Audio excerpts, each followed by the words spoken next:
Sir. ప్రభువునందు ప్రియమైన దేవుని బిడ్డలారా, చాలా కొద్దిసేపు మనం ఒక అర్ధగంట మాత్రమే దేవుని మాటలను విందాం, ధ్యానం చేద్దాం. ముందుగా మీకు అందరికి వందనాలు చెప్పేశా కదా, నేను ఒక పని అయిపోయింది. అయితే చాలా మంది విఘ్నులు, చదువుకున్నవారు, గొప్ప వ్యక్తిత్వం కలిగిన వారు సమాజంలో కూడా చాలా మంది ఉన్నారు పెద్దలు. వాళ్ళలో చాలా మంది కూడా ఈ మన మాటల్ని మైకు యంత్రాంగ శబ్దం ద్వారా వింటూ ఉంటారు. కాబట్టి వాళ్ళందరికీ కూడా నా హృదయపూర్వక వందనాలు ఈ సభాముఖంగా నేను తెలియజేస్తూ ఉన్నాను.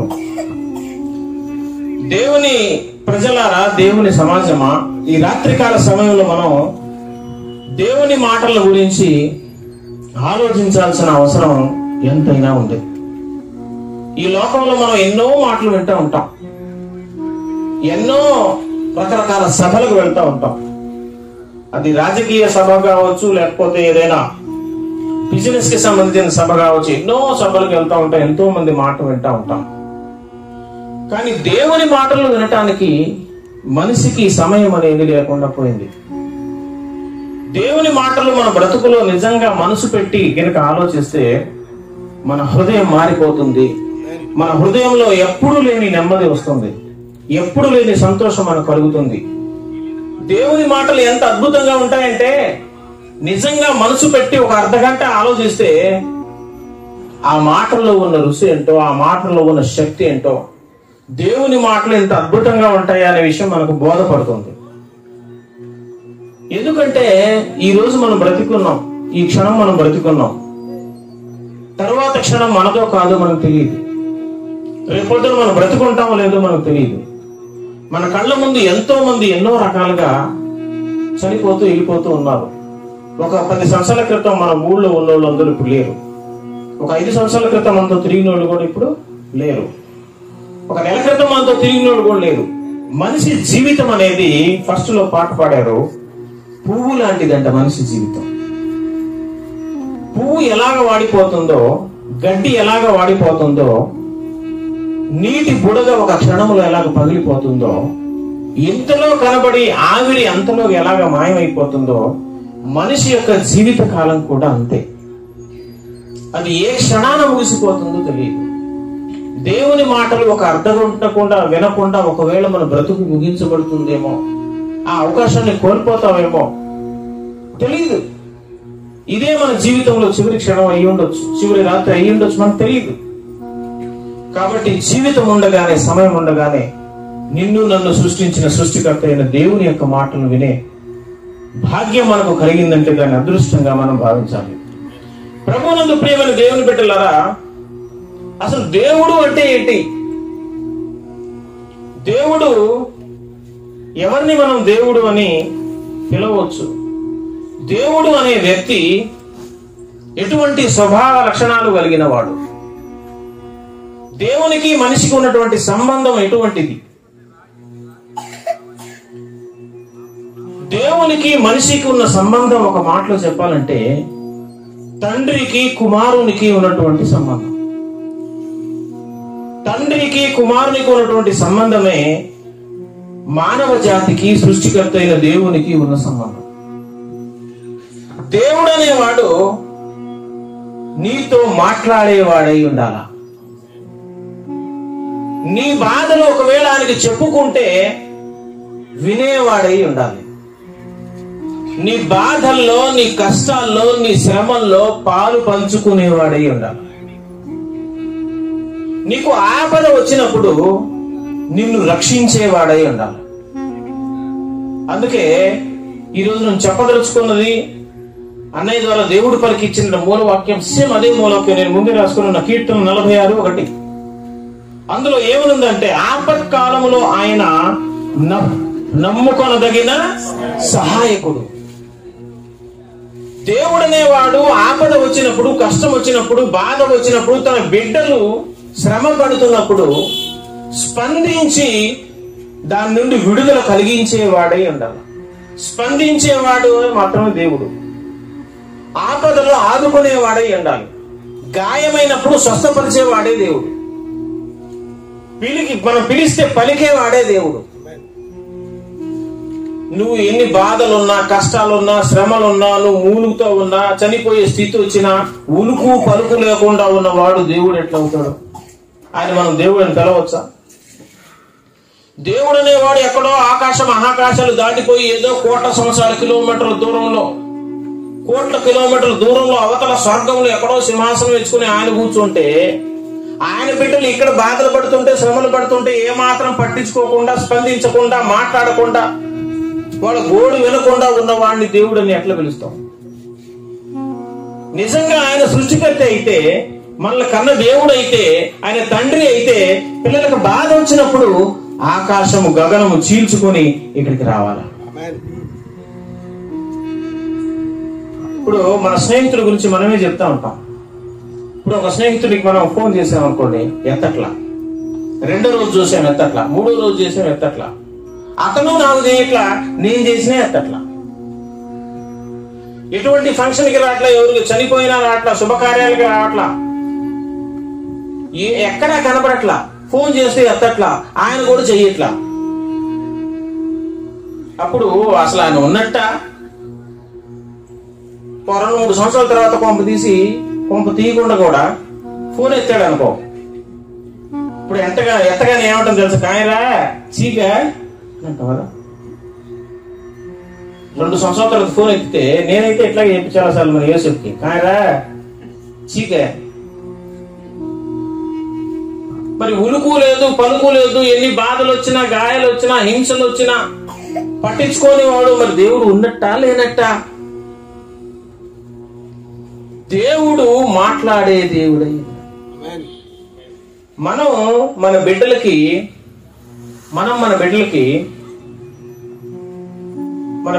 భయంకరమైన వ్యాధి వచ్చిందనుకో, కిడ్నీలు పాడైపోయాయి అనుకో, నీ బిడ్డకు కిడ్నీలు పాడైపోయి, జాగ్రత్తగా నా, నీ బిడ్డకు కిడ్నీలు పాడైపోయాయి. ఒక కిడ్నీ ఇస్తే బతుకుతాడు, డాక్టర్ గారు చెప్పారు. ఒక తల్లిగా తండ్రిగా నా కిడ్నీ తీసుకోండి సార్, మా పిల్లడికి నా కిడ్నీ ఇచ్చేయండి, నా రక్తం ఇచ్చేయండి, నాకు లేకపోయినా పర్లేదు, అసలు నేను ఒకళ్ళు చనిపోయినా పర్లేదు, నా పిల్లోడు బ్రతికితే చాలు అని నువ్వు అంటావా? మరణాపాయం వచ్చినప్పుడు, ఐసీలోని బిడ్డ ఉన్నప్పుడు, మరణ భయంతో కొట్టుమిట్టాడుతున్నప్పుడు, దిక్కుచోసని స్థితిలో, కిడ్నీ దొరకని స్థితిలో ఏం చేయాలో అర్థం కానప్పుడు, నేను చనిపోయినా పర్వాలేదు, నా పిల్లోడు బ్రతికితే చాలని ఎంతమంది లోకంలో కిడ్నీలు, లివర్లు ఇచ్చారో తెలుసా మీకు? చాలా, కొన్ని లక్షల మంది ఇచ్చారు. చనిపోయే స్థితిలో అవసరమైతే తన ప్రాణం కూడా పెట్టడానికి వచ్చిన వాడే దేవుడు అవుతాడు.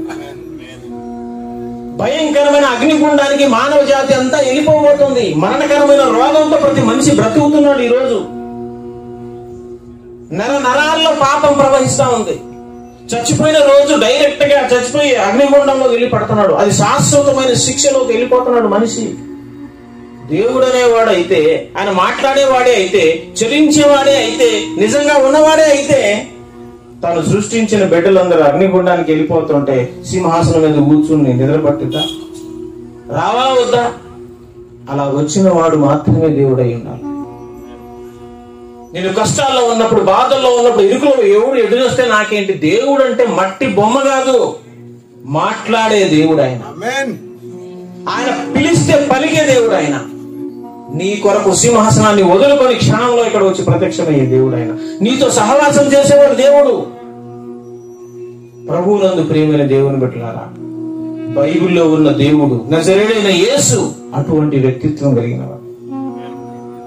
ఆయన ఎంత గొప్ప దేవుడో తెలుసా? మనం నమ్ముకున్న దేవుడు ఎంత గొప్ప దేవుడో తెలుసా? ఒకసారి పరిశుద్ధ బైబిల్ గ్రంథంలో మనం చూద్దాం. ఆది కాండంలో మనకందరికీ తెలుసు, ఆదాము దగ్గరికి దేవుడు వచ్చాడు. ఆది కాండం 3వ అధ్యాయము 9వ వచనాన్ని మనం చూసాం అనుకోండి. ఆది కాండం 3వ అధ్యాయం 9వ వచనం. దేవుడైన యెహోవా ఆదామును పిలిచి నువ్వు ఎక్కడున్నావు అన్నాడంట. ఎవరి దగ్గరకు వచ్చాడు చెప్పండి? దేవుడు ఎవరి దగ్గరకు వచ్చాడు? మనిషి దగ్గరకు వచ్చాడు. ఎప్పుడు వచ్చాడో తెలుసా? అంతకు ముందు దేవుడు చాలా సార్లు వచ్చాడు. వచ్చి ఆ మొట్టమొదటి మనుషులు భూమి మీద, భూమి స్థాపించబడిన తర్వాత మొట్టమొదటి జంట దంపతులు ఎవరంటే ఆదాము హవ్వ, వాళ్ళ పేరు. వాళ్ళు పుట్టినప్పుడు దేవుడు ప్రతిరోజు అంట చల్లపూట సాయంకాలం వాళ్ళ దగ్గరకు వచ్చి దేవుడు స్నేహంగా మాట్లాడి వెళ్ళిపోయేవాడంట. దేవుడు మాట్లాడే దేవుడు అని చెప్పాను కదా. అలా మాట్లాడుతూ వెళ్ళిపోతూ ఆ దేవుడు ఒక ఆజ్ఞ ఇచ్చాడు వాళ్ళకి. ఏమని తెలుసా? మీరు ఈ తోటలో ఉన్న ఏ ఫలాలైనా తినొచ్చు, కానీ ఇగో ఈ చెట్టు ఫలం మాత్రం మీరు తినకూడదు. ఇది తిన్న దినాన మీరు చచ్చిపోతారు, జాగ్రత్త సుమా అని ఒక హెచ్చరిక చేశాడు దేవుడు. వీళ్ళు ఏం చేశారంటే, ఎవరో ఒక అపరిచితుడు, ఎవరో ఒక దుష్టుడు వచ్చేసి అంత అబద్ధమే దేవుడు చెప్పింది, ఇది తింటే ఏం కాదని చెప్తే ఆ మాట విని వీళ్ళు ఏం చేశారంటే పండు తినేసి, ఎప్పుడైతే పండు తినేసారో వాళ్ళలో పాపం అనేది ప్రవేశించింది. ఎప్పుడైతే వాళ్ళలో పాపం వచ్చేసిందో వాళ్ళకు బట్టలు లేవన్న సంగతి వాళ్ళకు తెలిసిపోయింది. వీళ్ళు ఏం చేశారంటే చెట్టు చోటన దాక్కున్నారు. దేవుడు ఇవన్నీ చూస్తూ ఉన్నాడు కదా. దేవునికి తెలియని ఏముంటుంది చెప్పండి? ఆయన అంతటా ఉన్న దేవుడు కదా, ఆయన సర్వవ్యాపి అయిన దేవుడు కదా, ఆయన లేని సృష్టము ఏమీ లేదు, అంతటా నిండి ఉన్న దేవుడు, ఇదంతా గమనిస్తున్న దేవుడు ఆదాము ఆ తోటలోకి వచ్చాడు అనమాట. తోటలోకి వచ్చి ఏమంటాడు తెలుసా? ఆదాము నువ్వు ఎక్కడ, ఎంత చల్లగా చెప్తున్నాడు చూడండి. ఆదాము నువ్వు ఎక్కడున్నావు అంటే ఆయనకు తెలియదు ఎక్కడున్నాడో, తెలుసు. ఎక్కడున్నావు అని అడిగి 21వ వచనంలో మనం డైరెక్ట్ గా చూస్తే, దేవుడైన యెహోవా ఆదామునకు అతని భార్యకును చర్మపు చొక్కాయిలను చేయించి వారికి ఆజ్ఞ మీరారు. దేవుడు వద్దన్న పని చేశారు, పాపం మూట కట్టుకున్నారు, దాక్కున్నారు. వీళ్ళు ఎలాగ నశించిపోయారు, పాపం వీళ్ళు ప్రవేశించిందని దేవుడు వదిలేశాడా?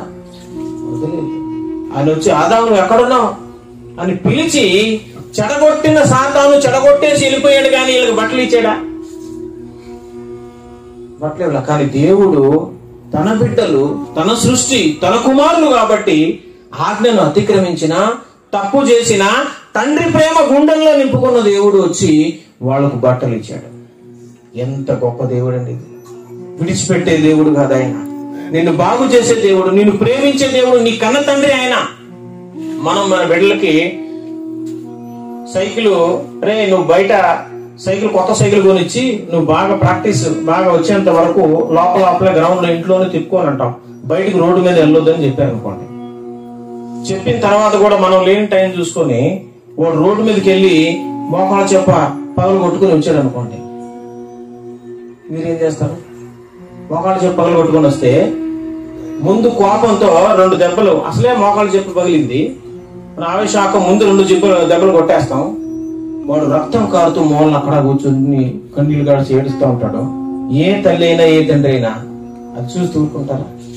పరిగెత్తుకుని మళ్ళీ వెళ్ళి వాడి కట్టు గాయం కట్టి చూస్తాడు. ఇది తండ్రి ప్రేమ అంటే, ఇది తల్లి ప్రేమ అంటే. వద్దన్న పని చేశాడు, అయినా సరే వాడిని శిక్షించకుండా వాడి గాయానికి కట్టుకట్టి అది బాగవ్వాలని హృదయంలో కోరుకుంటే దేవునికి ప్రార్థన. ఇది తండ్రి మనసు, తల్లి మనసు. అటువంటి మనసే దేవునిది కూడా. ఆజ్ఞ అతిక్రమించామని వదిలేయలేదు. ఇప్పుడు నీ జీవితంలో, నా జీవితంలో కూడా ఎన్నో చిన్న పొరపాట్లు మనం చేస్తూ ఉంటాం, కానీ మనం విడిచిపెట్టాడా?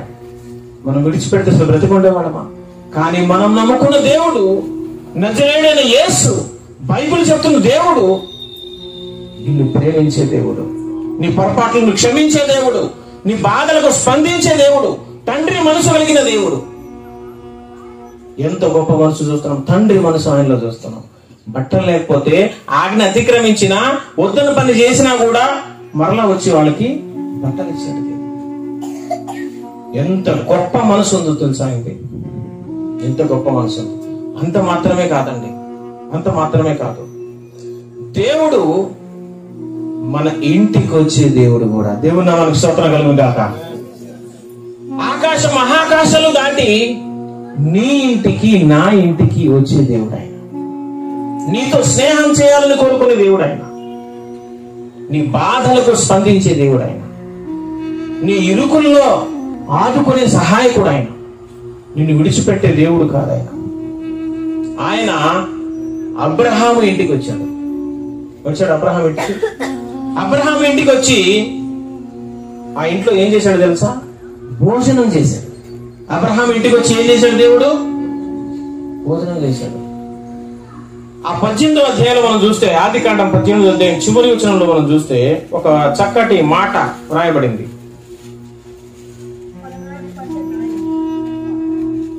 ఆదికాండము 18, యెహోవా అబ్రహాముతో మాట్లాడుట చాలించిన తరువాత వెళ్ళిపోయాడు. ఎక్కడికి వెళ్ళిపోయాడు? ఆయన ఎక్కడి నుంచి వచ్చాడు? అక్కడికి వెళ్ళిపోయాడు. తన భక్తుల ఇంటికి, తన బిడ్డల ఇంటికి అవసరమైతే సింహాసనాన్ని విడిచిపెట్టి అక్కడి నుంచి పరిగెత్తుకొని వచ్చి తన బిడ్డల ఇంట్లో వారితో కలిసి భోజనం చేసే దేవుడు. ఎంత గొప్ప ఆధిక్యత! ఇప్పుడు మోడీ గారు వచ్చి మన ఇంట్లో భోజనం చేసిపోయాడు అనుకోండి, ఎంత గొప్ప చెప్పుకుంటాం మనం. మోడీ గారు వచ్చి మా ఇంట్లో భోజనం చేశాడు, మామూలు విషయమా? సృష్టికర్త అయిన దేవుడే సింహాసనాన్ని విడిచిపెట్టి నీ ఇంటికి వచ్చి భోజనం చేస్తా అంటున్నాడు. ఎంత గొప్ప ధన్యత, ఎంత గొప్ప భాగ్యం ఎవరైనా ఉంటుందో చెప్పండి. నీ ఇంటికి వచ్చి, అబ్రహాం ఇంటికే కాదు నీ ఇంటికి కూడా వస్తాడు ఆయన. ప్రకటన గ్రంథం 3వ అధ్యాయము 20వ వచనంలో చూడండి ఒకసారి. ప్రకటన గ్రంథం 3వ అధ్యాయం 20వ వచనం. ఇదిగో నేను తలుపు వద్ద నుండి నిలుచుండి తట్టుచున్నాను, ఎవడైనను నా స్వరము విని తలుపు తీసినడలా నేను అతని యొద్దకు వచ్చి అతనితో నేను నాతో కూడా అతను భోజనం చేస్తాను. నీ హృదయం అనే తలుపు తెరిచిన అందులోనికి దేవుడు వచ్చి నీతో కలిసి భోజనం చేస్తాడు. అంటే అర్థం ఏంటి? ఆయన మనతో, మనం ఆయనతో భోజనం చేస్తున్నప్పుడు బాధపడుతూ ఎవరైనా భోజనం చేస్తారా? సంతోషంగా, హ్యాపీగా, మంచిగా అనుభవిస్తూ ఆ భోజనాన్ని తింటారు. అంటే అంత సంతోషం, అంత మనశ్శాంతి నీ హృదయంలో ఉంటుంది. నీ హృదయంలోకి యేసు ప్రభువు వారు వస్తారు. దేవుడు నీ హృదయంలోకి ప్రవేశిస్తే, దేవుడు నీ ఇంట్లోకి ప్రవేశిస్తే ఇంటిలో ఆనందం. దేవుడు నీ హృదయంలోకి ప్రవేశిస్తే నీ హృదయానికి ఆనందం, నీ హృదయానికి సంతోషం. నీలో ఉన్న బాధలు, కష్టాలు, అశాంతి మొత్తం తొలగిపోతుంది, మటుమాయమైపోద్ది. ఎలా వెళ్ళిపోయిందో కూడా అర్థం కాదు. అదే దేవుని చర్య అంటే, దేవుని క్రియ అంటే అదే. అంత మాత్రమే కాదు, ఆయన నీవు కన్నీరు పెడతా ఉంటే నీ దగ్గరకు వచ్చి ఓదార్చే దేవుడు ఆయన. దేవుని నామానికి స్తోత్రం కలుగుగాక. నీవు కన్నీరు కారిస్తే ఆయన సింహాసనం మీద ఉండి కూర్చొని ఆనందించే దేవుడు కాదు. నువ్వు ఎప్పుడైతే తన బిడ్డ, తన భక్తుడు ఎప్పుడైతే కష్టాలు వస్తాయో, బాధను అనుభవిస్తాడో, దేవుడు అక్కడి నుంచి ఆయన రథం స్టార్ట్ అయిపోద్ది. ఆకాశాన్ని, గగనాన్ని చీల్చేసి, మేఘాలను వంచేసి రథం ఎక్కి జువ్వన వచ్చేస్తాడన్నమాట. ఒకరోజు యాకోబు అందరినీ మరి ఏరు దాటించి, ఎబ్బోకు రేవు దాటించి తను ఒక్కడే ఒంటరిగా మిగిలిపోయాడు. ఒంటరిగా మిగిలిపోయినప్పుడు యాకోబు ఏం చేశాడు తెలుసా? ఆ ఎబ్బోకు రేవు దగ్గర మోకాళ్ళుని దేవునికి ప్రార్థన చేశాడు, కన్నీరు కార్చాడట. హోషేయ గ్రంథం చూడండి దయచేసి, 12వ అధ్యాయము 3వ వచనం చదవండి. 4వ వచనం. అతడు దూతతో పోరాడి జయమొందెను, అతడు కన్నీరు విడిచి అతని బతిమాలెను, బేతేలులో ఆయన అతనికి ప్రత్యక్షమైనది. ఎలా బతిమాలాడంట? ఆయన కన్నీరు విడిచి ఆయన్నే బ్రతిమలాడాడు. నన్ను ఆశీర్వదించు ప్రభువా, నన్ను ఆశీర్వదించాలి, నేను ఒంటరి వాడిని అయిపోయాను, నా బ్రతుకు ఒంటరిది అయిపోయింది. అన్నకు భయపడి మరి తన పనివారం అంతా, తన భార్య బిడ్డలందరినీ, ఆ పశువుల ఆ మందనంతటిని పంపించేసి ఏరు దాటించేసి ఆయన ఒక్కడే ఒంటరికి అయిపోయాడు. అటువంటి ఒంటరితనం మన జీవితంలో కూడా కొన్నిసార్లు అనుభవిస్తాం. ఎవరూ లేని స్థితిలో, ఎవరూ ఆదుకోని స్థితిలో, ఎంతటి భయంకరమైన బాధలున్నా, నాన్న వాళ్ళు లేక, స్నేహితులు పట్టించుకోక, భార్యాభర్తలు పట్టించుకోక, కన్నవారు పట్టించుకోక ఒంటరిగా మనం ఏడుస్తున్న సందర్భాలు ఎన్నో మన జీవితంలో ఉండొచ్చు. అప్పుడు గనుక నువ్వు కన్నీరు కార్చి దేవుణ్ణి మొరపెడితే సింహాసనం విడిచిపెట్టి నీ దగ్గరకు వచ్చి నిన్ను ఓదార్చే దేవుడు ఆయన. ఎంత గొప్ప ధన్యత అండి. దేవుడేంటి ఆ లోకం ఎక్కడా, మనం ఉండేది ఎక్కడా? మనం కన్నీరు కారిస్తే ఆయనకు చలించడం ఏంటి? పరిగెత్తుకొని ఆయన వచ్చి మనల్ని ఓదార్చడం ఏంటి? ఇంత గొప్ప దేవుడు ఎక్కడైనా చూసారా? ఎంత గొప్ప ధన్యత! ఒక భక్తుడైతే తనకు మరణకరమైన రోగం వచ్చింది. మరణకరమైన రోగం వస్తూ చచ్చిపోయే స్థితి వచ్చినప్పుడు తన ముఖాన్ని గోడ తట్టు తిప్పేసుకొని బోరున కన్నీరు కార్చి ఏడ్చాడు ఒక భక్తుడు. యెషయా గ్రంథం 38వ అధ్యాయంలో మొదటి వచనంలో చూసామనుకోండి. యెషయా గ్రంథం 38వ అధ్యాయం మొదటి వచనం. ఆ దినముల్లో హిజ్కియాకు ఏ రోగం వచ్చిందంట? మరణకరమైన రోగం వస్తే రెండవ వచనంలో అతడు తన ముఖమును గోడ తట్టు త్రిప్పుకొని, యెహోవా, యథార్థ హృదయుడనే సత్యముతో నీ సన్నిధిని నేనెట్లు నడుచుకుంటునో, నీ దృష్టికి అనుకూలంగా సమస్తం నేనెట్లు జరిగించుతునో కృపతో జ్ఞాపకం చేసుకోమని హిజ్కియా కన్నీళ్లు విడుచుచు యెహోవాను, చచ్చిపోబోతున్నాను, ఇంకా కొద్ది క్షణాల్లో నా ప్రాణం వెళ్ళిపోతుంది. అప్పుడు ఆయన కన్నీరు కార్చి దేవుణ్ణి అడిగాడనమాట. 4వ వచనంలో యెహోవాకు యెషయాకు ప్రత్యక్షం ఇలాగ సెలవిచ్చెను, నీవు తిరిగి హిజ్కియా యొద్దకు పోయి అతనితో ఇట్లను, పితరుడైన దావీదునకు దేవుడైన యెహోవా నీకు సెలవిచ్చినది ఏమనగా, నీవు కన్నీళ్లు విడుచుట. ఎక్కడి నుంచి చూశాడు తెలుసా? కోట్ల కిలోమీటర్ల దూరం అవతల సింహాసనం మీద ఉన్న దేవుడు భూమి మీద ఒక భక్తుడు కాల్చిన కన్నీటిని చూశాడంట. ఆయన చూసి, నీ ప్రార్థన నేను అంగీకరించినాను, ఇంకా 15 సంవత్సరాల ఆయుష్ నీకు ఇచ్చేదను. చనిపోతున్న వ్యక్తికి 15 సంవత్సరాల ఆయుష్ను దేవుడు పొడిగిచ్చాడు. కారణం ఏంటో తెలుసా? ఆయన కన్నీరు కార్చాడు. బాధలో, తన బిడ్డ బాధలో ఉన్నప్పుడు, కన్నీరు కారుస్తున్నప్పుడు ఒక్క క్షణం కూడా లేట్ చేయకుండా ఇక్కడికి వచ్చి అతన్ని ఓదార్చి అతను కావలసింది అనుగ్రహించేవాడే నిజమైన దేవుడు. ఇతని కన్నీటికి ప్రతిఫలం ఇక్కడికి వచ్చింది. కన్నీరు కాస్తే ఆ కన్నీటిని దేవుడు చూశాడు. ఆ కన్నీటికి ప్రతిఫలం ఇచ్చేవటమే కాకుండా అతనికి 15 సంవత్సరాల ఆయుష్ను దేవుడు ఇచ్చాడు. ఎంత గొప్ప దేవుడు చూడండి, ఎంత గొప్ప దేవుడు చూడండి. అంత మాత్రమే కాదు, ఆయన మనల్ని ఎవరితో పోల్చాడు తెలుసా? గొర్రెలతో పోల్చాడు. భక్తులను దేవుడు ఎవరితో పోల్చాడు? గొర్రెలకు. నేను గొర్రెలకు మంచి కాపరిని అన్నాడు ఈశ్వరు. అందరు కదా, నేను గొర్రెలకు మంచి కాపరిని. గొర్రెలేమో అమెరికా అడవుల్లో ఉండి, ఆస్ట్రేలియా అడవుల్లో ఉండి, కాపరి ఏమో ఇంగ్లాండ్ లో ఉంటాయి. కొలుసుద్దా? అట్లా ఉంటారా? గొర్రెలు మంద ఎక్కడ ఉంటుందో కాపరి కూడా. అంటే దాని అర్థం ఏంటి? మనల్ని గొర్రెలు, మీరు గొర్రెల మంద, నేను కాపరిని అన్నాడంటే అర్థం ఏంటి? మీలో ఒక చోట నేను ఒక చోట కాదు, మీ మధ్యలో నేను. 2 3 ఎక్కడ నా నామంలో కూడి ఉంటే వారి మధ్యలోకి వచ్చేస్తా. కెరూబుల మధ్య నివసించే దేవుడు అంట మన దేవుడు. ఎక్కడ నివసించే దేవుడు?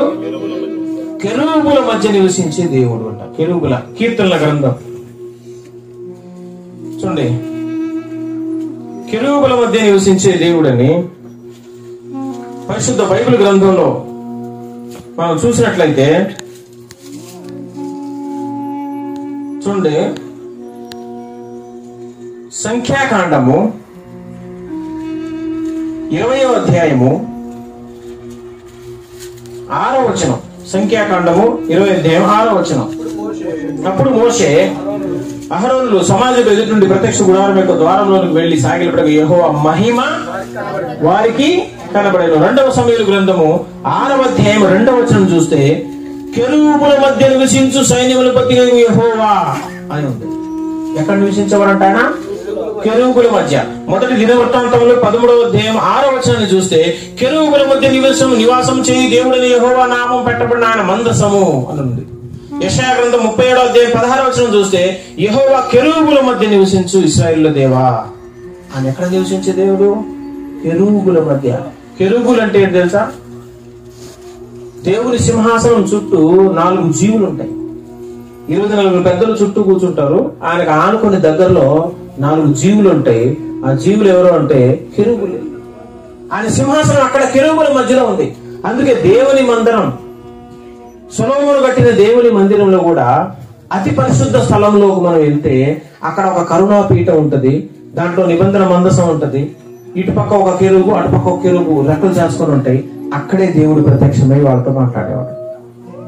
ఆయన కెరూబుల మధ్య నివసించేవాడు. అంటే 2 గాని అంతకంటే ఎక్కువ. అందుకే ఆయన 2-3 ఆయన ఎక్కువ మంది మధ్యలో నివాసం చేసేవాడు. 2-3 ఎక్కడైతే నా నామములో కూడి ఉంటారు అక్కడ ఆయన ఉంటాడు అని దానికి సాదృశ్యంగా ఆయన చెప్పాడు. 2-3 ఎక్కడైతే నా నామములో కూడుకుంటారు వారి మధ్య నేను నిలుచుని ఉంటానన్నాడు దేవుడు. కాబట్టి గొర్రెల దగ్గరికి వచ్చే దేవుడు, వారి బాధలను తీర్చే దేవుడు, వారి గాయాలను కడిగే దేవుడు, వారి ప్రార్థనకు జవాబిచ్చే దేవుడు, ఆపదలో ఆదుకునే దేవుడు, అపాయం వచ్చినప్పుడు తప్పించే దేవుడు. అంత మాత్రమే కాదు, ఆయన బిడ్డలకు ఎవరైనా హాని చేస్తే, ఆయన బిడ్డలకు ఎవరైనా హాని తలపెడితే వారి నుండి ఆయన రక్షించే దేవుడు. మన బాధను తన బాధగా ఫీల్ అయ్యే దేవుడు. మనందరికీ తెలుసు, అపోస్తుల కార్యములో ఒకరోజు పౌలు భక్తుడు అక్కడ ఉన్న వారిని అందరినీ మరి చెరపట్టి తీసుకురావడానికి వెళ్ళాడు. అపోస్తుల కార్యములు చూడండి 8వ అధ్యాయము. అపోస్తుల కార్యములు 8వ అధ్యాయము 9 చూద్దాం. 9వ అధ్యాయం 4-5 వచనాలు. అపోస్తుల కార్యములు 9వ అధ్యాయం 4-5 వచనాలు చూస్తే ఈ సౌలు దేనికోసం వెళ్తున్నాడు చెప్పండి?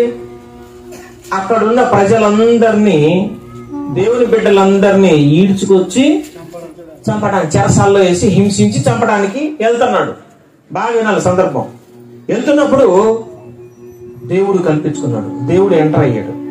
దేవుడు ఎంటర్ అయ్యి అతనికి ప్రత్యక్షమై ఏమంటున్నాడంటే, అప్పుడు అతడు నేల మీద పడి, సౌలా సౌలా నీవేళ నన్ను హింసించుచున్నావని తనతో ఒక స్వరము పలుకుట. ఇదేంటి?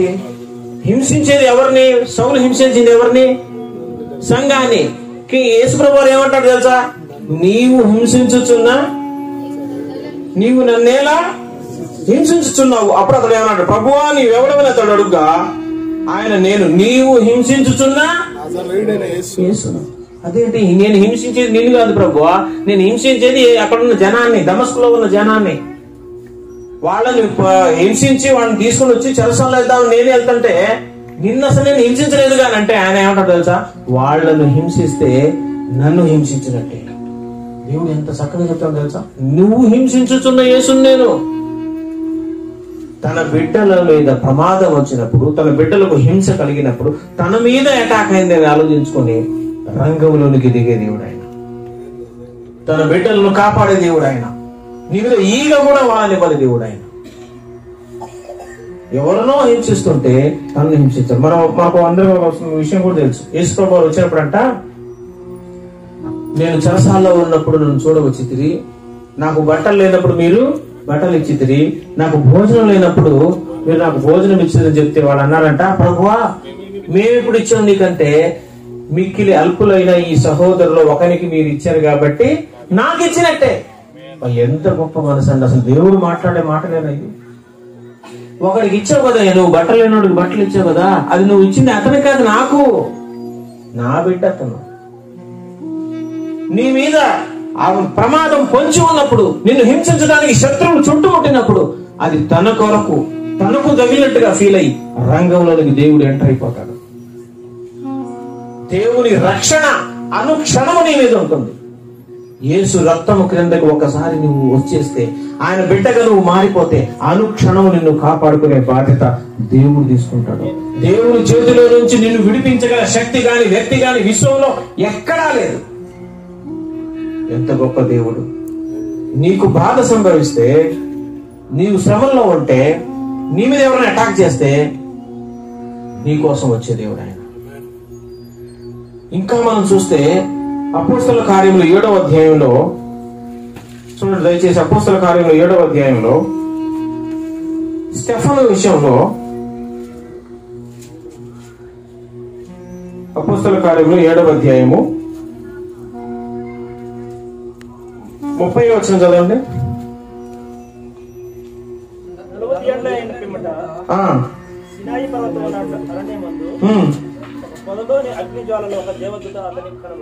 కనబడింది. ఆశ్చర్యపడి దాన్ని నిదానించి చూచుటకు దగ్గరకు రాగా, నేను నీ పితరుల దేవుడును, అబ్రహాము ఇస్సాకు యాకోబుల దేవుడును అని. 55వ వచనం చూడండి. అయితే అతడు పరిశుద్ధాత్మతో నిండుకొన్న వాడై ఆకాశం వైపు తేరి చూచి దేవుని మహిమను యేసు దేవుని కుడిపార్శ్వమందు నిలిచిండుట చూచి ఆకాశం తెరవబడుటయు మనుష్య కుమారుడు దేవుని కుడిపార్శ్వమందు నిలిచిండుటయు చూస్తున్నానని చెప్పాడు. ఈ సంఘటన ఎప్పుడు తెలుసా? స్టెఫన్ను నడి రోడ్డు మీద శత్రువులందరూ సౌలు సమక్షంలో కూడి ఆయన్ని భయంకరంగా రాళ్లతో కొట్టి చంపుతున్నప్పుడు యేసు ప్రభు వారు మరణించి తిరిగి లేచి వెళ్ళి తండ్రి కుడిపార్శ్వలో కూర్చున్నాడు కదా. కానీ తన భక్తుడిని రాళ్లతో కొడుతుంటే కూర్చున్న తండ్రి కుడిపార్శ్వలో కూర్చున్న యేసు ప్రభు వారు ఒక్కసారి దిగ్గున లేచి తన భక్తుడు వైపు చూశాడు. ఇక్కడ భక్తుడు పడే శ్రమకు నిలబడిన దేవుడు అండి. ఎంత హృదయం చలించిపోయిందో తెలుసా ఆయనకి. ఆయన ప్రత్యక్షంగా స్టెఫను చూశాడు. బిడ్డ, నేనున్నా, నీకేం బాధ లేదు. నా కొరకు నువ్వు హస్తసాక్షి అయిపోబోతున్నావు. నా నామానికి ఘనత రాబోతుంది. నీ కొరకు గొప్ప బహుమానం ఎక్కడ ఉంది? దేవుడు ఏం మాట్లాడాడో అతనికి ఆత్మలో మనకు తెలియదు. యేసు ప్రభువు నిలబడటం ఆయన చూశాడంట. కళ్ళు మూసాడు ఆయన. తన భక్తుల్ని శ్రమలకు గురి చేస్తుంటే, రాళ్లతో కొడుతుంటే చలించేవాడండి దేవుడు. నిజంగా ఈ మాట చదువుతున్నప్పుడు నా కళ్ళలో నీళ్లు భయంకరంగా వస్తుంది. దేవుడేంటి, ఒక నరమానవుడు బాధపడితే గుండె చలించిపోయి నిలబడటం ఏంటి? ఒక సృష్టికర్త అయిన దేవుడు 6 అడుగుల మనిషి ముందు నిలబడటం ఏంటి? ఎంత గొప్ప మనసున్న దేవుడు. దేవుడు అంటే ఆయనండి. దేవుడు అంటే ఆయన. పౌలు భక్తుడికి శరీరంలో ఒక బలమైనటువంటి శోధన ఉండింది. ఆయన శరీరంలో ఒక ముళ్ళు ఉండింది. ఆయన సేవకు అది ఆటంకంగా ఉంది. తన భక్తికి, ప్రార్థన జీవితానికి ఆటంకంగా ఉంది. సువార్తకు ఆటంకంగా ఉంది. అది గాయమో ఏమో మనకు తెలియదు. దానికోసం ఆయన ఏం చేశాడు తెలుసా? ప్రార్థన చేశాడు. 2వ కొరింథీ పత్రిక 12వ అధ్యాయము 7వ వచనం నుంచి చూస్తే, 2వ కొరింథీ పత్రిక 12వ అధ్యాయం 7వ వచనం నుంచి చూస్తే, నాకు కలిగిన ప్రత్యక్షతలు బహు విశేషముగా ఉన్నందున నేను అత్యధికముగా హెచ్చిపోకుండా నిమిత్తము నాకు శరీరంలో ఒక ముళ్ళు, నేను అత్యధికంగా హెచ్చిపోకుండా నిమిత్తము నన్ను నలుగగొట్టుటకు సాతాను యొక్క దూతగా అయితే అది నా యొద్ద నుండి తొలగిపోవాలని దాని విషయమై ముమ్మారు ప్రభువును వేడుకుంటేనే. అందుకు ఆయన ఏమన్నాడు తెలుసా? నా కృప నీకు చాలును, బలహీనతలు ఎందే నా శక్తి పరిపూర్ణమవుతున్నది. నువ్వు ఎంత బలహీనుడుగా ఉన్నావో నీ యందు నా శక్తి అంత ప్రబలం అవుతుంది. నువ్వు అంతటిగా చెక్కబడుతున్నావు. అనేకులకు మాదిరిగా ఉండబోతున్నావు. నువ్వు గొప్ప భక్తుడు కాబోతున్నావు, పరిశుద్ధుడు కాబోతున్నావు. ఇది నా కృప నీకు చాలు, అది ఇలా ఉండనిమన్నాడు. దాన్ని బట్టి ఆయన శక్తిని తెచ్చుకున్నాడంటే, కాక క్రీస్తు శక్తి నా మీద నిలిచిండు నిమిత్తము విశేషముగా నా బలహీనతలు ఎందే బహు సంతోషముగా అతిశయపడతానేనంటున్నాడు ఆయన భక్తుడు. లోపల శ్రమ ఉంది. కన్నీరు గార్చి దేవుని అడిగితే, నా కృప నీకు చాలు బిడ్డ, నేను నీకున్నాను, నీకేం బాధ లేదు, నువ్వు ముందుకు వెళ్ళిపోవాలి భరోసా ఇచ్చాడు. అలా ఆపదల్లో, శ్రమల్లో, మూలుగుల్లో ఉన్న వ్యక్తి దగ్గరికి వచ్చి ఆదరణ కలుగు చేసేవాడు దేవుడై ఉంటాడు. ఏ ఉలుకు, ఏ పలుకు లేకపోయినా, ఎన్ని బాధలు వచ్చినా, శ్రమలు వచ్చినా, గాయాలు పడ్డాయి. ఎంతో మంది ఎన్నో భయంకరమైన వ్యాధులతో జీవిస్తున్నారు. వాళ్ళని స్వస్థపరుస్తున్న దేవుణ్ణి మీరు చూడండి ఒకసారి కళ్ళారా. లోకంలో ఎంతమంది స్వస్థపడుతున్నారో చూడండి ఒకసారి. ఎంతమంది బలహీనులు బలపరచబడుతున్నారో మీ కళ్ళ ముందు జరుగుతున్న కార్యాలు చూడండి. ఎంతమంది సాక్షులుగా ఉన్నారు, ఎంతమంది తాగుబోతులు మారారు, ఎంతమంది వ్యభిచారులు మారారు, ఎంతమంది దొంగలు మారారు. వాళ్ళ సాక్ష్యాలు చూడండి, సజీవ సాక్ష్యాలు కళ్ళ ముందు కనపడుతున్నాయి. ఇవన్నీ చూస్తున్నా కూడా గుడ్డిగా చెత్తంతా, దేశంలో ఉన్న, లోకంలో ఉన్న చెత్తంతా మైండ్ లో నింపుకొని ఆలోచిస్తే నీకు ఎప్పటికీ అర్థం కాదు సత్యం. నీ మైండ్ లో ఉన్న బూజంతా, చెత్తంతా తీసేయి. స్వచ్ఛమైన మనసుతో, యథార్థమైన మనసుతో ఒకసారి నువ్వు ఆలోచన చేయి. నీవు ఏమి జరిగినా, ఏ గాయాల పాలైనా, ఏ శ్రమల పాలైనా పట్టించుకోవని వాడు దేవుణ్ణి ఎట్లా పిలుస్తావు మనం? దేవుడు అనేవాడు, నజరుడైన యేసుక్రీస్తు వారు నీ కోసం ఈ లోకానికి వచ్చాడు. నువ్వు అగ్నిగుండం వెళ్ళిపోకూడదని, నీ పాప బంధకాల నుంచి, మరణ బంధకాల నుంచి విడుదల కలుగు చేయడానికి ఆ దేవుడు ఈ లోకానికి నరవతారం ఎత్తి నీ కోసం ప్రాణం ఇచ్చాడు. ఆయన మీ తల్లిదండ్రులు కిడ్నీ ఇచ్చాడేమో, ఆయన ఏకంగా ప్రాణమే పెట్టాడు నీ కోసం. నీ కోసం చచ్చిపోయాడండి దేవుడు, నిన్ను రక్షించడం కోసం. అది ఏమంటే, అది దేవుడు అంటే. నువ్వు బాధల్లో ఉన్నప్పుడు నువ్వు కన్నీరు గారిస్తే నీ దగ్గరకు వచ్చి మాట్లాడేవాడు దేవుడు, నీతో నడిచేవాడు దేవుడు, నీతో మార్నింగ్ వాక్ చేసేవాడు దేవుడు, నీతో మాట్లాడేవాడు దేవుడు, నీతో ప్రత్యక్షమయ్యేవాడు దేవుడు, నీకు భరోసా బలాన్ని ఇచ్చేవాడు దేవుడు. ఎంత గొప్ప దేవుణ్ణి కలిగి ఉన్నామా, ఎంత ధన్యులం అంటే అసలు ఎంత ధన్యులం. చాలా మంది చెప్తూ ఉంటారు, మనం పోయేటప్పుడు ఏం తీసుకెళ్ళమండి, మనం పోయేటప్పుడు ఎంత సంపాదించినా ఏం తీసుకెళ్ళమండి. నిజమే, ఏం తీసుకెళ్ళాం, కానీ ఒకటి తీసుకెళ్తాం, వెనకాతల పెద్ద మూట వస్తుంది. ఏం తెలుసా, నువ్వు చేసిన పాపపు నీచ కార్యాల మూట నీ వెనకాల వస్తుంది. నువ్వు చేస్తున్న పాపం ఏదైతే ఉందో అది క్షమించదగినది కాదు. ఈ లోకమంతా మూట కట్టి త్రాసులో పెట్టి నువ్వు ఆయనకి ఇచ్చిన నువ్వు చేసిన పాపానికి అది సరితూగదు. నువ్వు చేసిన పాపానికి నీకు విధించే శిక్ష, నీకు వచ్చే బహుమానం, ఫలం ఏంటంటే అగ్నిగుండం, నిత్య అగ్నిగుండమే. అటువంటి నిత్య అగ్నిగుండానికి నువ్వు వెళ్ళిపోకుండా, నిన్ను ఉచితముగా ఒక్క రూపాయి ఖర్చు లేకుండా నిన్ను రక్షించడానికి దేవుడే పనిగట్టుకొని ఈ మట్టి శరీరంలో పుట్టాడు. ఎంత దీనుడుగా ఉన్నాడు తెలుసా ఆయన. పాకలు, పశువుల తొట్టిలో, నువ్వు నేను పుట్టినప్పుడు పశువుల తొట్టిలో వేశారు మన అమ్మ నాన్న. అంటే ఎంత దీనంగా పుట్టాడో చూడండి ఆయన. పశువుల తొట్టిలో ఆయన వేశారు. ఎందుకు భరించాడు తెలుసా? సృష్టికర్తల దేవుడు తొట్టిలో పడుకున్నాడు నీకోసం, నా కోసం. సృష్టికర్త అయిన దేవుడి ముఖం మీద ఉమ్మేస్తే భరించాడు నీకోసం, నా కోసం. సృష్టికర్త అయిన దేవునికి ఎగతాళి చేస్తుంటే, నీకు దమ్ముంటే, నువ్వు దేవుడు అయితే, నువ్వు రక్షకుడు అయితే దిగొచ్చి శిలువ మీద నుంచి దిగిరా. ఆయన దిగి వస్తే నీకు నాకు రక్షణ లేదు, మనం దిగిపోవాలి పాతాళ లోకానికి. ఆయన దిగి వస్తే నువ్వు దిగిపోతావు. నిన్ను ఎక్కించడం కొరకు ఆయన దిగాడు. ఆకాశానికి భూమికి మధ్యలో ఆకాశంలో వేలాడబడింది ఆయన శరీరం. ప్రభువునందు ప్రియమైన దేవుని బిడ్డలారా, మనతో మాట్లాడే దేవుడు ఆయన, మన బాధలను చూసే దేవుడు ఆయన, మన కన్నీళ్లు తుడిచే దేవుడు ఆయన, మన గాయాలను మాన్పే దేవుడు ఆయన, నీ ఇంటికి వచ్చే దేవుడు ఆయన. అబ్రహాము ఇంటికి వచ్చాడు. ఇంకోటి తెలుసా, ఒక భక్తుడు ప్రార్థన చేస్తుంటే దుష్టమూకలన్నీ ఒకటై, దుష్టమూకలన్నీ, లోకంలో ఉన్న దుష్టమూకలన్నీ ఒకటై అతన్ని ప్రార్థన మానిపించడం కోసం ప్రయత్నం చేశారు. సాటి వేయించారు, తాకీలు రాయించారు, ఆర్డర్ జీవో పాస్ చేశారు. ఎవరో తెలుసా? ఎవరు వాళ్ళు దేవుళ్ళ పేరట ప్రార్థన చేయడానికి వీళ్ళు. పాస్ అయిపోయింది ఆర్డర్. దానిలో ఏం చేశాడు తెలుసా? ఇట్లాంటి ఆర్డర్ నేనెన్నో చూసాను. నా దేవునికి ప్రార్థన చేయకుండా నేను ఉండలేను, మీరు ఏమన్నా చేసుకోండి, నా దేవునికి నేను ప్రార్థన చేస్తాను. మోక నుంచి ప్రార్థన చేశారు. వాళ్ళు వచ్చి పట్టుకెళ్ళి ఇందులో పెట్టారు తెలుసా? సింహము బోర్లో. దానియేలు సింహము బోర్లోకి వెళ్ళట కారణం ఏంటి? ఏం లేదు, సింపుల్ కారణం, ప్రార్థన చేశారు. సింహాల బోను పైన నేను రెడీ అవుతా కానీ ప్రార్థన చేయకుండా నేను, అదే అని తీర్మానం. వెళ్ళిపోయాడు అక్కడ. నా భక్తుడు వాడిని మీరు సింహాల బోన్లు వేస్తారా? సింహాలను పుట్టించిందే నేను. సింహాల నోళ్లు మూసేశాడంట ఆయన. సింహాల నోళ్లు మూసేశాడండి. ఎక్కడైనా జరిగిన చరిత్రలో ఇది? సింహాల నోళ్లు మూసేశారు. ఇంకొక రాజు అయితే వచ్చి ఏం చేశాడంటే, ఏకంగా ఒక పెద్ద విగ్రహాన్ని చేసి ఈ విగ్రహాన్ని మొక్కమన్నారు. మొక్కపోతే అగ్నిగుండంలో వేసేస్తా ఉన్నారు.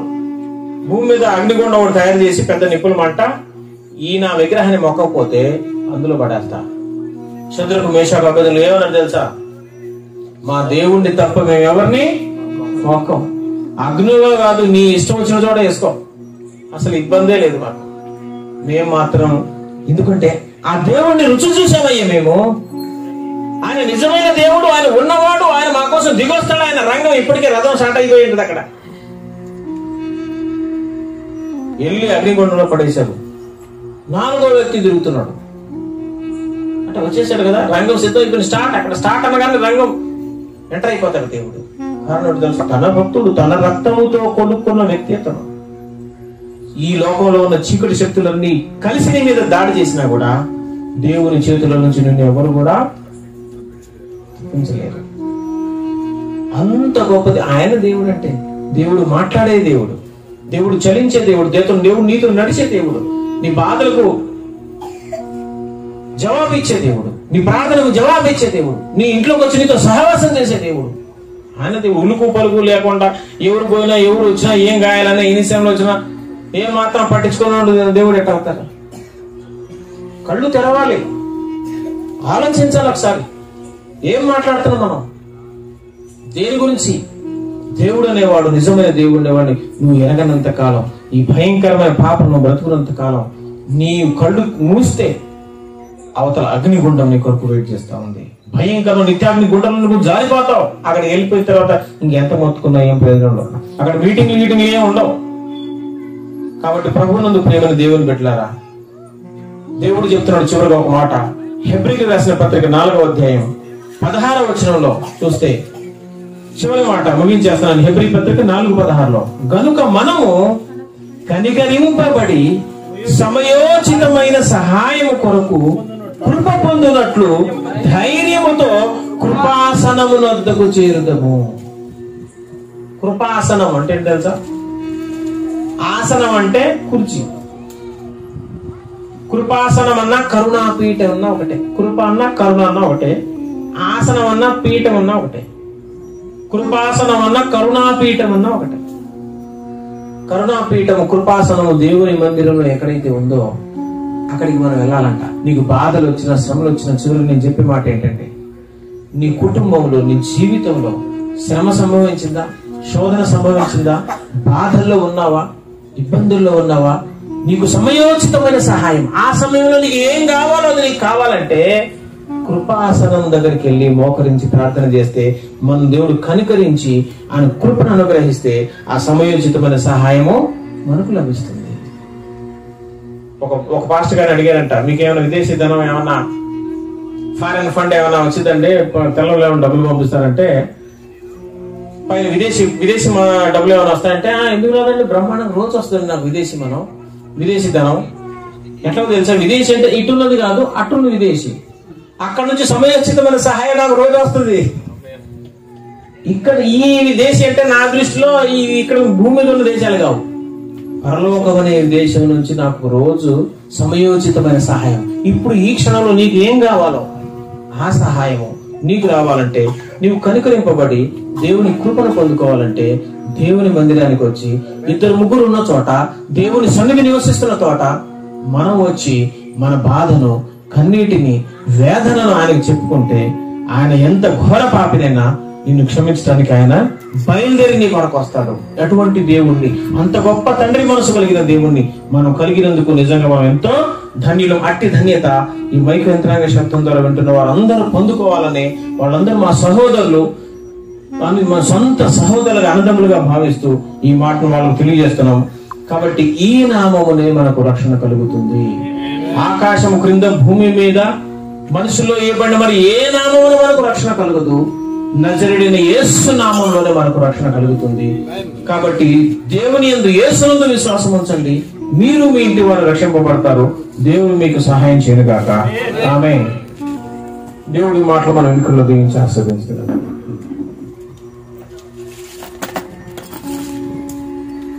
దేవునికి మహిమ కలుగును గాక. గట్టిగా చప్పట్లు కొట్టి దేవుని నామాన్ని